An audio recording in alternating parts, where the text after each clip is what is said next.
Welcome to the Forward Always podcast. Each week, a new episode will be published to give you the inspiration, motivation, and drive to help you on your journey. My name is Yasmina Aude, a proud mom of three, entrepreneur, and a motivational coach. My hope is with each life story, interview, or talk shared with you on this podcast, I can help you keep going and keep moving forward, always.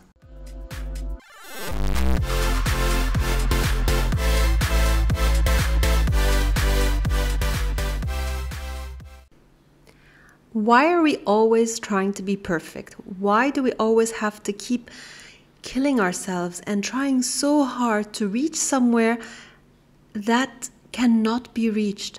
Yes, I am ambitious. Yes, I am competitive. Yes, I want to be better than I was yesterday. But who defines what a perfect mother is, what a perfect human is, what a perfect father is? I think this is stress, an added stress that society puts on us, social media places on us, and it is constantly exhausting us. So I want to give you tips on how to be perfect. It doesn't exist, but I'm going to try anyway. But I'm going to start with a little story. Let's start with a story time. Once upon a time, before I was married and before children, I used to spend my weekends just, going to the mall, doing whatever I pleased. And I would see mothers sitting at the coffee shop with their kids while their kids are pulling at their hair.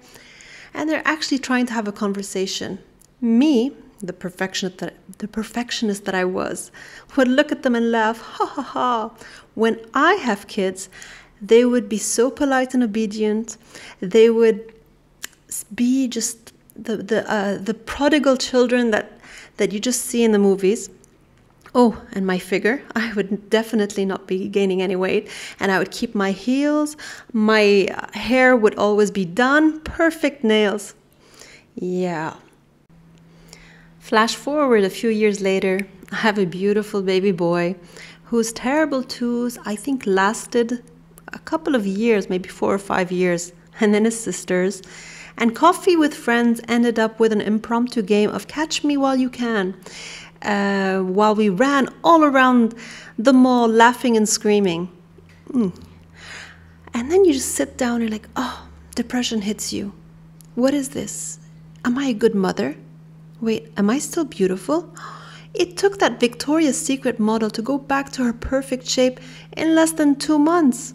Why is it taking me that long? And over, I keep asking myself questions, talking negatively to myself, bringing myself down because I kept comparing myself to everyone around me. And then you need to realize that each person is different. Each body is different. Each child is different. And that's when you really have to take a look at yourself. So I'm going to start with 10 things that helped me become a better person. Let's start with number 1. I read a quote that said, to be able to love and be loved, one should start loving themselves. So that immediately took me to the first thing that I did to love myself more, to be able to accept myself more so that I'm able to accept everyone else in my life. And that was visit a psychotherapist. Oh my God, what a taboo it is in some societies and communities. Even in the Middle East, we still have that thing that we associate going to a psychotherapist as being sick, as being unhealthy, and not someone that, not something we should talk about in public. Oh dear Lord, the blasphemy.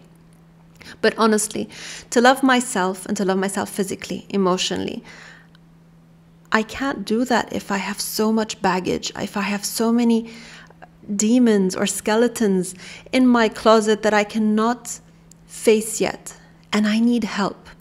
What the beautiful thing about psychotherapy is I have a lot of amazing friends, and I love to talk to them, and I talk to them about my problems, and we share our stories. But having someone that doesn't know you, that has no prejudgment of you, that is actually trained correctly to solve your issues and not come up with any solution that might hurt you in the long run. That's the benefit of seeing someone professionally. And I would suggest that if you're going to start there, if you're going to start somewhere, that's the best place to start. The next step I did was starting to eat healthy, starting a diet, and most importantly, exercising. There is a famous saying that says, you are what you eat. And everything you put inside your body affects your hormone levels. It affects your mood. I am an emotional eater, and I know that, and I try to control it as much as possible. But understanding that after I binge eat because I feel so bad that I've gained the weight, or that I don't feel beautiful, or someone told me something that made me feel sad, I fall into deep depression after. I don't think I have ever been at an amazing model-like figure weight. I've always had extra pounds that I should have lost.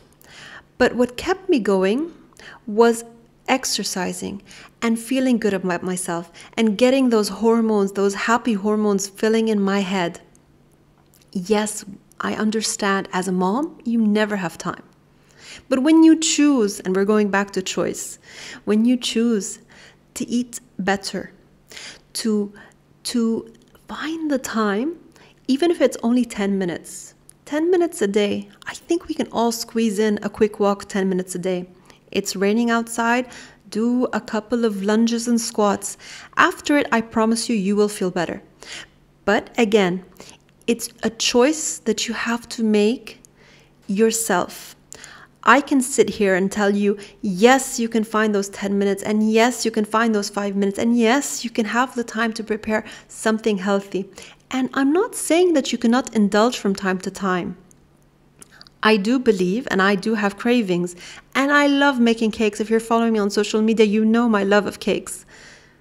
But everything in control, and feel good about yourself. And if you do pass through a period that you gain that weight and you feel bad about yourself, it's okay. Don't beat yourself up about it. But what you should do is consciously understand that you can go back to a place where you feel good about yourself. And that's what it's all about. Number 3 is pamper yourself. Let someone take care of you.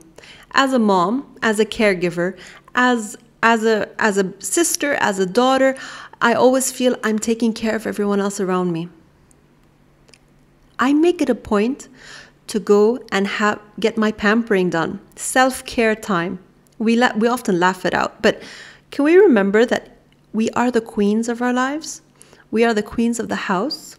We are the queens of the family. And yes, I do deserve to be treated like a queen. So you go, take that appointment and go do your hair done. Even if you're not going out, even if you're just like sitting home the whole weekend, do your hair, get your nails done, feel better about yourself because you deserve it. And you need to understand how badly you do deserve that. As mothers, as soon as we give birth, I think we forget to tap into that our sexuality, that we are mothers, yes, but we're also women. And if I go back to my story about me walking around with my nails done, my hair and my heels, and feeling so good about myself, I love that feeling. And that feeling didn't go away when I became a mother. It's still there. It's still there. So what do I do? Other than getting pampered and being treated like a queen, something very simple as buying sexy underwear. We often forget our sexuality, and not necessarily for anyone else. It's for us. And that power and confidence of that hidden sexuality that no one might see will give you the ego and confidence boost that you can only dream of. So after many sessions of therapy with someone that I trusted, that I was able to unbox everything that was holding me back, Now it was time to look forward. And my next point and my next advice would be schedule a session with a life coach. Why? What is life coaching? In the end, life coaching does not work on the demons of your past or everything or the baggage that you're bringing onto your present. We are actually talking about your present situation and helping you move forward, helping you get unstuck. And sometimes we need that extra support, that, once again, someone with no prejudgment, with a professional outlook and support that is needed to help you keep going forward. So the first 5 points were helping me work on myself emotionally, physically, and mentally. So now I'm going to try to find ways to take care of my children and family. So number 6 is communicate more. We should never really underestimate how much a child understands, even as babies. We need to have the ability to understand them when they're hungry, when they're just, need a diaper change. And we all know as mothers that once we become in sync with our children, once we understand their wants and needs, motherhood becomes a bit easier. So as they're growing up, why don't we stay in sync? Simple things. Explain to them why you can't buy them that something that they've been dying for, but with a valid reason, and have them agree with you on them. Or why they can't eat another ice cream or sweets or stay up until 10 o'clock when they have school the next day. Show them why and how it's related to them, how it's going to affect them if they do take that bad choice. And sometimes by communicating with them, you'll be surprised that they understand more than we expect. Number 7 is compromise. Not on everything. Affirm your authority as a parent, but choose your battles. So if I go back to the coffee shop example that, having coffee with my friends, but I don't always want to leave my children with the relatives or not be with them in the weekend. And at the same time, I want to do something that's fun for the kids and also it's fun for me. So understanding that when I'm sitting with my friends and we are discussing the latest gossip or a trending thing on social media or anything else, I need to understand that it's not something the kids enjoy. So that hyperactivity and then running around or just giving me a hard time doesn't make me a bad mom. It just makes me understand that, okay, this is fun for me, but it's not fun for you. So how can we make it fun for each other? So now we compromise. No more boring coffee shops or restaurants, but rather we choose one of the many options that you have where the kids can play and you can still watch them and enjoy coffee with a friend. My 8th point would be educate yourself. Never stop learning, never stop growing. And I'm talking about our role as parents.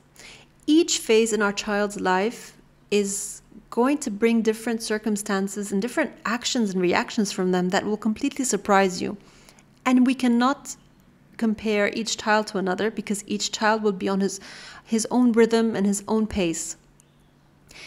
But we are at the age that we can Google anything and get to read articles about everything. We might not, agree with everything that's been read, but you can choose to filter what you understand, what agrees with your values and norms, and use this education as power.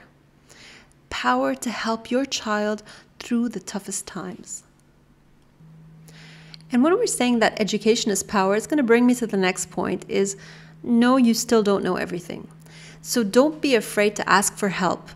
I am sometimes so overwhelmed that I've tried every single option and still not being able to get through to my child during their tantrums, during their periods that are completely frustrated, that's frustrating me. So I start to think sometimes I'm going through things that I can't share with my mom all the time. I need someone else. So what I do is let dad, grandma, aunt, friend, or anyone else that you're close to help you solve the mystery of their frustration at that given moment. And then you can start understanding your child. The last point, you might think, oh, it's a given, but sometimes we do take it for granted. It's tell them and show them your love. You might think that you're sacrificing, and all your hard work is a tribute to your unconditional love for this tiny little human that's going crazy because you're not giving him enough time. But sometimes they don't understand that. Say I love you whenever you can. Hug and cuddle as much as you want. Sometimes frustration, bad behavior is just a way of expressing their lack of security, and they want your attention. Give it to them. Let them know that I love you, but right now I need to finish this. But once I'm done, I'm going to give you a hug and I'm going to remind you how much I love you. So mommies, these are just a few things that we can do for ourselves and our children. But please remember, no one is perfect. Don't aim to be perfect. And if I would really want to rename this episode, it would be not how to be perfect, it's more how to be mentally and physically and emotionally stable human. And that's what it's all about. Thanks guys for tuning in, and I really hope you enjoyed the podcast. Don't forget, if you like this podcast, it would really help if you can hit that subscribe button, hit that follow, hit that like button on any of the platforms you can hear me on, and that would really help me grow organically and reach more people. And don't forget, if you do share it on Instagram, please do tag me. I would love to repost you and get to know your feedback.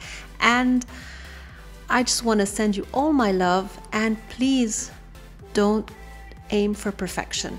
It doesn't exist. Sending you all my love. Take care.